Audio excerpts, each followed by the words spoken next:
Hello दोस्तों, आज के इस लेक्चर में हम देखने वाले हैं कूलम्ब्स लॉ। कूलम्ब्स लॉ क्या है? कूलम्ब का नियम। हिंदी और इंग्लिश दोनों माध्यम में मैं आपको समझाने की कोशिश करूंगा। और लैंग्वेज की बात रही तो हम इंग्लिश लैंग्वेज में लिखेंगे। और जैसे कि आपको पता है कि ये एक इम्पोर्टेंट टॉपिक है एग्ज़ाम के पॉइंट ऑफ व्यू से। और बीएससी थर्ड सेमेस्टर में इलेक्ट्रोमैग्नेटिक्स की फर्स्ट यूनिट में यानी कि इलेक्ट्रोस्टैटिक्स में इसका एक बहुत बड़ा रोल है और इससे अक्सर एग्ज़ाम में क्वेश्चन बनते हैं। तो देखते हैं कूलम्ब्स लॉ क्या है। तो यार कूलम्ब्स लॉ के अकॉर्डिंग लेट अस सपोज ये कोई दो चार्ज है, हमारे Q1 है Q2 है और इनके बीच की जो दूरी R है, तो इनके बीच जो कार्य करने वाला फोर्स होगा वह है directly proportional to the Q1 into Q2, यानी कि इन दोनों के प्रोडक्ट के वो डायरेक्टली प्रोपोर्शनल होगा, जबकि इन दोनों के बीच की दूरी के वर्ग के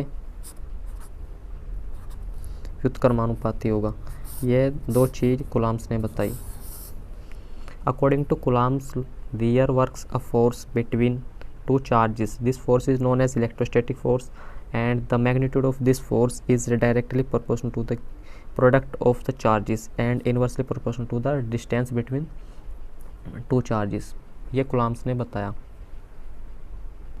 तो देखिए, अगर हम इन दोनों को मिलाते हैं तो we get F is proportional to the Q1 Q2 upon R square. और जब आपको पता है जब प्रोपोर्शनलिटी का साइन हटाते हैं तो एक हम कांस्टेंट का यूज़ करते हैं, नियतांक लगाते हैं, तो ये हो जाएगा Q1 Q2 upon R square. और इस K की वैल्यू आपको पता है, चूँकि K is equal to 1/4 pi epsilon not epsilon या एप्सिलॉन नोट। एप्सिलॉन आपको पता है, एप्सिलॉन होती है परमिटिविटी ऑफ एनी मीडियम, किसी भी मीडियम की परमिटिविटी।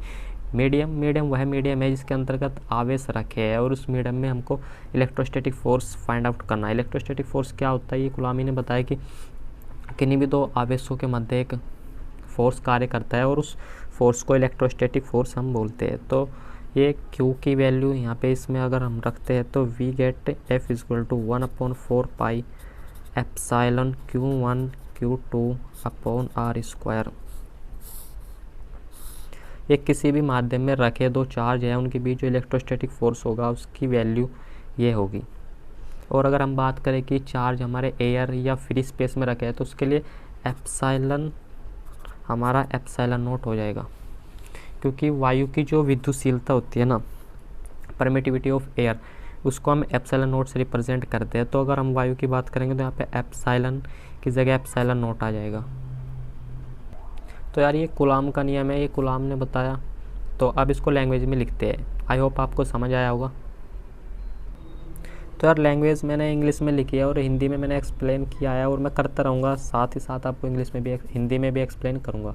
तो देखिए क्या कहा कूलम्ब्स लॉ। ये कहता है कि according to Coulomb there works a force between any two charges, this force is known as electrostatic force. कह रहा है कि कूलम्ब के अनुसार किन्हीं दो चार्ज के मध्य बल कार्य करता है और वह जो बल है उसको इलेक्ट्रोस्टैटिक फोर्स के नाम से जाना जाता है।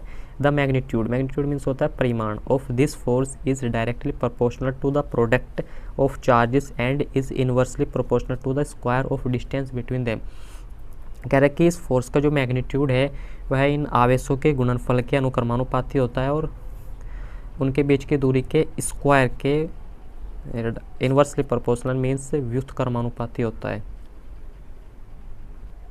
जैसे कि दोस्तों ये कोई दो आवेश है, प्लस Q1 है प्लस Q2 है और इनके बीच की डिस्टेंस R है।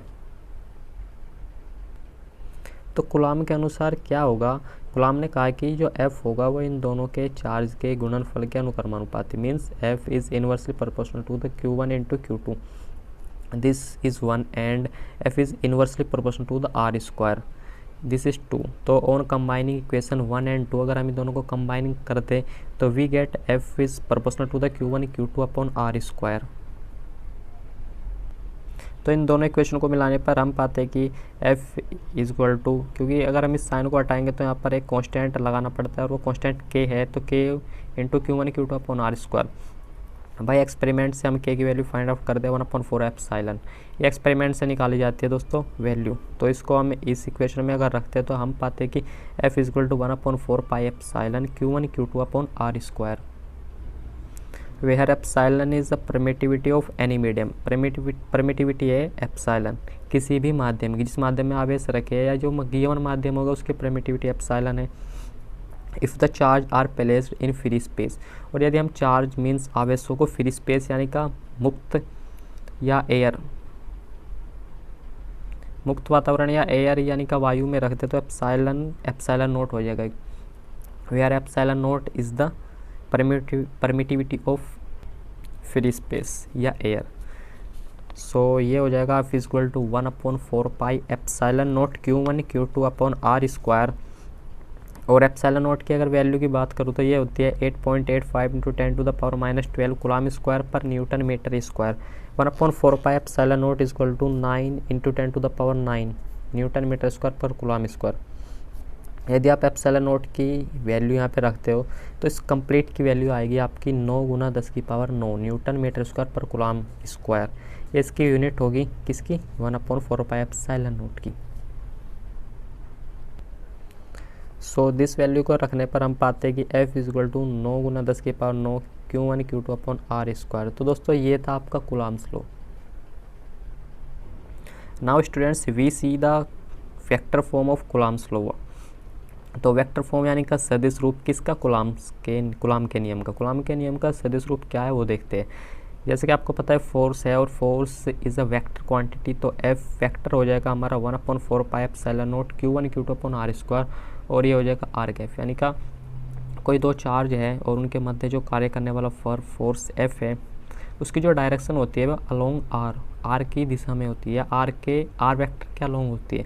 सो उसी के लिए उसकी को रिप्रेजेंट कर रहा है R cap. So F vector equal to 1/4 epsilon naught Q1 Q2 upon R square, और R कैफ की वैल्यू आप जानते हो कि R वेक्टर अपॉन R होती है, जहाँ R कोई वेक्टर है और ये R इसका परिमाण है। परिमाण means magnitude of R vector, इस R वेक्टर का परिमाण है। और ये R कैप होता है R वेक्टर की दिशा में एकांक सदिश, unit vector in the direction of R vector. So अगर हम इस वैल्यू को यहाँ पे रखते हैं तो हम पाते हैं कि F vector equal to 1/4 epsilon naught Q1 Q2 upon R square, R vector और magnitude of R vector. So students ये नीचे R स्क्वायर है, ये R है तो R की पावर 3 हो जाएगा। तो हम लिखेंगे 1/4 epsilon naught Q1 Q2 upon R cube into R vector. So this is the vector form of Coulomb's law. तो दोस्तों ये था आपका कूलम का नियम, कूलम्स लॉ। और ये जैसे मैंने बताया कि एक इम्पोर्टेंट टॉपिक है एग्जाम के पॉइंट ऑफ व्यू से, और आई होप आपको समझ आया होगा।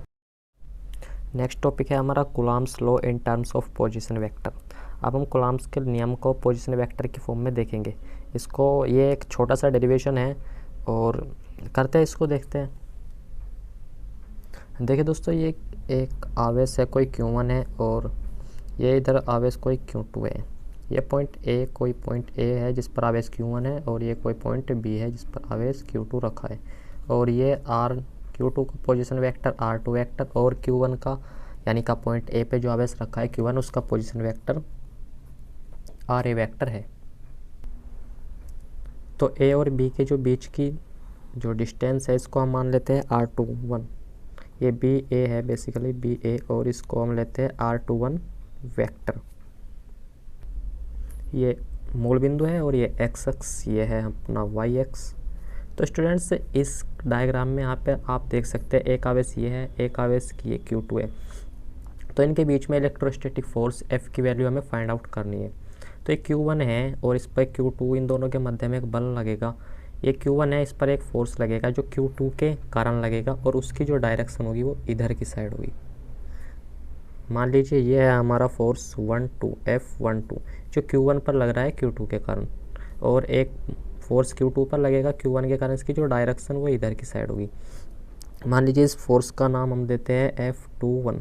ये 12 हो गया और ये हो गया F21 वेक्टर। तो ये फोर्स जो लगेगा Q1 आवेश पर और Q2 आवेश पर, इन दोनों का परिमाण यानी कि मैग्नीट्यूड सेम होगा, बट डायरेक्शन इनकी अपोजिट होगी, क्योंकि इस पर जो फोर्स लगेगा वो इसके कारण लगेगा, वो इधर की साइड में लगेगा, और इस पर Q2 पर जो फोर्स लगेगा वो आवेश Q1 के कारण लगेगा जो इधर की साइड लगेगा। तो ये अपना डायग्राम है और इसमें अगर हम वेक्टर ट्रायंगल लॉ लगाए तो हम देख सकते हैं कि ये ओ बी है, ओ ए है और ये अपना ए बी है। तो यहाँ पर ओ ए क्या होगा, O A vector is equal to O B vector, O B vector ये ओ बी वैक्टर प्लस ये बी ए वैक्टर। देखो दोस्तों, जैसा पता होगा आपको कि डायरेक्शन का हम इसमें मेनली ध्यान रखते हैं, तो ऐसे ओ बी वैक्टर जमा बी ए वैक्टर होगा ओ ए वैक्टर के बराबर। आप देख सकते हैं ओ ए वैक्टर क्या है हमारा, ओ ए वैक्टर है R1 वैक्टर, ये R1 है, और O B vector means R2 vector plus ये है अपना B A vector. B A vector को जो हमने नाम दिया वो है R21 वैक्टर। हमको क्या जरूरत पड़ी है निकालने की, R1 वैक्टर निकालने की क्या आवश्यकता पड़ी दोस्तों, हमको इसकी कोई आवश्यकता नहीं है, हमें इसकी आवश्यकता है, इस R21 वैक्टर की आवश्यकता है। क्यों आवश्यकता है, क्योंकि जब हम फॉर्मूला लगाएंगे, किसका फॉर्मूला, इलेक्ट्रोस्टैटिक फोर्स, किसी भी एक आवेश पर दूसरे आवेश के द्वारा लगाने वाले इलेक्ट्रोस्टैटिक फोर्स को अगर हम निकालेंगे तो उसमें नीचे आता है R स्क्वायर, यानी कि दोनों के बीच की दूरी का स्क्वायर, या मैं वेक्टर फॉर्म की बात करूँ तो दोनों के बीच की जो दूरी है उसका जो मैग्नीट्यूड है उसकी पावर 3 हो जाती है। तो उसके लिए हमको बेसिकली R21 वैक्टर चाहिए। तो यहाँ से हम R21 वैक्टर की यदि वैल्यू निकाल ले तो ये हो जाएगा R21 vector is equal to R1 vector minus R2 vector. तो ये हमारा R21 वैक्टर हो गया। अब इसके अगर मैं मैग्नीट्यूड परिमाण निकालता हूँ तो ये हो जाएगा R21 वैक्टर का परिमाण, इसका परिमाण यानी का R magnitude of R1 minus R2। Now students, आप जानते हो कूलम्ब्स लॉ से जो electrostatic force on charge Q1 by charge Q2 क्या होगा, वह होगा हमारा F12। ये क्या है, F12 वेक्टर। तो F12 वेक्टर होगा 1/4 pi epsilon naught Q1 Q2 Q1 into Q2 upon vector form की अगर हम बात करें तो नीचे R power R cube means R की पावर 3 आती है, और R क्या है, R है यहाँ पर डिस्टेंस, और डिस्टेंस क्या है हमारी B A vector means R21 vector, और R21 वैक्टर का मैग्नीट्यूड क्या होगा अभी हमने निकाला, इसीलिए निकाला क्योंकि इसकी यहाँ पे आवश्यकता होगी। तो ये यहाँ से लिख देंगे R1 vector minus R21 vector का मैग्नीट्यूड की पावर 3 इंटू में R वेक्टर यानी कि बीच के डिस्टेंस यानी कि R21 वेक्टर, और R21 वेक्टर की वैल्यू क्या है, R1 vector minus R2 vector, R1 vector minus R2 vector. तो दोस्तों ये फोर्स आ गया आपका F12 vector. F12 vector means Q1 पर लगने वाला फोर्स Q2 के कारण। अब सेम इसी तरीके से हम फाइंड आउट करते हैं सिमिलरली F21 वेक्टर जो फोर्स है वो Q2 आवेश पर लग रहा है, किसके, Q1 आवेश के द्वारा। तो इस फोर्स को भी इसी फॉर्मूले से हम निकाल लेंगे और ये हो जाएगा F21 vector is equal to 1/4 pi epsilon naught Q1 Q2 आवेश सेम है दोस्तों, उनका प्रोडक्ट लिया Q1 Q2 अपॉन बीच की जो दूरी है जो मैग्नीट्यूड है, मैंने कहा था कि जो इन दोनों के बीच की डिस्टेंस है, डिस्टेंस का मैग्नीट्यूड तो सेम ही रहेगा, तो जो ये यहाँ पे लिया था वही सेम रहेगा R2 vector minus R1 vector, magnitude same होता है और पावर इसकी 3। लेकिन यहाँ पर वेक्टर आया था, वेक्टर फॉर्म लिखनी है, तो यहाँ पर R1 vector minus R2 vector था। यहाँ पर क्या होगा दोस्तों, यहाँ पर फोर्स इस साइड लग रहा है उधर की दिशा से, तो उसके जस्ट अपोजिट हो जाएगा, यानी कि डायरेक्शन अपोजिट होगी, और opposite means R2 vector minus R1 vector. तो ये फोर्स हो जाएगा F21 ऑन आवेश Q2 बाय Q1। आप देखिए इसको आगे F21 वेक्टर, देखो दोस्तों इसको यदि हम चेंज करें, चेंज मीन्स इसको यदि हम इसकी फॉर्म में लाए तो क्या करना होगा, हमको माइनस साइन पहले आ जाएगा, क्योंकि डायरेक्शन केवल डायरेक्शन का ही फ़र्क होता है। फोर्स तो मैग्नीट्यूड में इक्वल होगा बट डायरेक्शन उनके अपोजिट होगी। तो बताइए क्या मैं इसको ऐसे लिख सकता हूँ 1/4 pi epsilon naught minus sign लगा दिया, और ये Q1 Q2 अपॉन R2 या R1, ये तो एक ही बात है क्योंकि मैग्नीट्यूड है और मैग्नीट्यूड सेम है, इसकी पावर 3 हो जाएगी इंटू इसको क्या मैं ऐसे लिख सकता हूँ R1 vector minus R2 vector. देखिए इसको ध्यान से देखिए, ये इसमें समझने का खेल है। R2 vector minus R1 vector, और मैंने यहाँ पे क्या लिखा R1 vector minus R2 vector, और यहाँ पे माइनस साइन, क्यों? क्योंकि मैग्नीट्यूड सेम है, डायरेक्शन अपोजिट है। अब आप ये कंप्लीट वैल्यू देखिए, ये कंप्लीट वैल्यू आपने पहले पढ़ी है क्या? ये देखो, यही ऊपर देखो, जस्ट ऊपर क्या 1/4πε0 Q1 Q2 upon R1 vector minus R2 vector, यानी का परिमाण है, बेसिकली मैग्नीट्यूड है। दोनों आवेश के जो बीच की डिस्टेंस है उस डिस्टेंस का मैग्नीट्यूड है। सेम यहाँ पर भी मैग्नीट्यूड है। इसकी पावर 3 और ये भी हमने सेम कर लिया। इसी को सेम करने के लिए हमने यहाँ पे माइनस साइन बाहर लिया, तो यहाँ से मैं इसकी वैल्यू F12 वेक्टर रख सकता हूँ। तो ये हो जाएगा F21 vector is equal to, ये कंप्लीट वैल्यू किसकी है? F1 वेक्टर की। तो यहाँ से मैं रख रहा हूँ इसको F12 वेक्टर और minus sign as it is. तो देखिए दोस्तों, यहाँ पे आपने क्या समझा? F21 वेक्टर जो फोर्स है वो सेम है F12 वेक्टर के, और साइन अपोजिट क्या प्रेजेंट करता है? साइन अपोजिट ये दिखाता है कि फोर्स सेम है बट उनकी डायरेक्शन सेम नहीं है। डायरेक्शन सेम नहीं है, उनका मैग्नीट्यूड सेम है। और आपने फर्स्ट सेमेस्टर में पढ़ा होगा कि न्यूटन्स थर्ड लॉ क्या था। न्यूटन थर्ड लॉ भी कुछ इसी तरह का था कि कोई भी क्रियाबल किसी वस्तु पर किसी दूसरी वस्तु द्वारा लगाया गया क्रिया प्रतिक्रिया बल के इक्वल होता है। न्यूटन्स थर्ड लॉ आपने पहले से फर्स्ट सेमेस्टर में पढ़ा होगा। वो ये था कि किसी भी क्रिया की परिमाण में समान किंतु दिशा में विपरीत एक प्रतिक्रिया अवश्य होती है। ये भी कुछ उसी तरीके से है। क्या है? F21 vector F12 vector same है in magnitude but opposite in direction. So here we can write hence Coulomb's law is equivalent to the Newton's third law. अभी हम लिखेंगे इसको, ये मैंने समझाया, आई होप आपको समझ में आया होगा। आप मैं इसको लैंग्वेज में लिखता हूँ, और दोस्तों आप अपने नोट्स खुद बनाते चलिए, मैं आपको लिखवाता हूँ। पहले समझाया मैंने, एक्सप्लेन किया, ये आपको समझ आया होगा। अब इसको लिखते हैं लैंग्वेज में। देखिए स्टूडेंट्स, हम किस प्रकार से इसको लैंग्वेज में लिखेंगे, ये सेम डायग्राम है जो मैंने अभी समझाया। Let us consider 2 point charge plus Q1 and plus Q2 are placed at points A and B respectively. कह रहा है कि कोई 2 पॉइंट है A और B जिन पर आवेश क्रम से Q1 और Q2 रखे हुए हैं, और इनके पोजीशन वेक्टर R1 वेक्टर और पॉइंट B का जो पोजीशन वेक्टर है R2 वेक्टर है। Let R1 vector and R2 vector be the position vector of point A and B respectively. Then from vector triangle law यानी का सदिशों का जो त्रिगुण या त्रिभुज नियम है जोड़ने का, उसके नियम से होगा OA vector equal to OB vector plus BA vector. मैंने अभी आपको समझाया था R1 vector equal to R2 vector plus R21 vector. Same इसकी वैल्यू यहाँ पे रखती, तो यहाँ पे हम R21 वेक्टर की वैल्यू निकालेंगे तो R1 vector minus R2 vector. और यदि मैं इसकी मैग्नीट्यूड की बात करूँ तो मैग्नीट्यूड हो जाएगा इसका R21 means R1 vector minus R2 vector का magnitude. Then electrostatic force on charge Q1 by charge Q2 from F vector is equal to 1/4πε0 Q1 Q2 upon R cube into R vector. ये magnitude है R का और ये formula है। अब same फॉर्मूले से हम फोर्स निकालेंगे F12 vector. F12 vector force है जो चार्ज Q1 पे लगेगा Q2 के द्वारा। तो F12 वेक्टर क्या हो जाएगा, वो मैंने यहाँ पे लिखा है। F12 वेक्टर हो जाएगा 1/4πε0 Q1 Q2 अपॉन R21 क्या है? डिस्टेंस है दोनों के बीच की, और डिस्टेंस का मैग्नीट्यूड की पावर 3 आती है यहाँ पर, तो इसकी पावर 3 हो जाएगी into R21 vector. Vector form है दोनों के बीच की दूरी की। तो ये F12 वेक्टर है, ये हो जाएगा 1/4πε0 Q1 Q2 अपॉन इसकी मैग्नीट्यूड की वैल्यू मैंने रखी ऊपर निकाल ली थी, इसीलिए निकाली थी R1 vector minus R2 vector की पावर 3।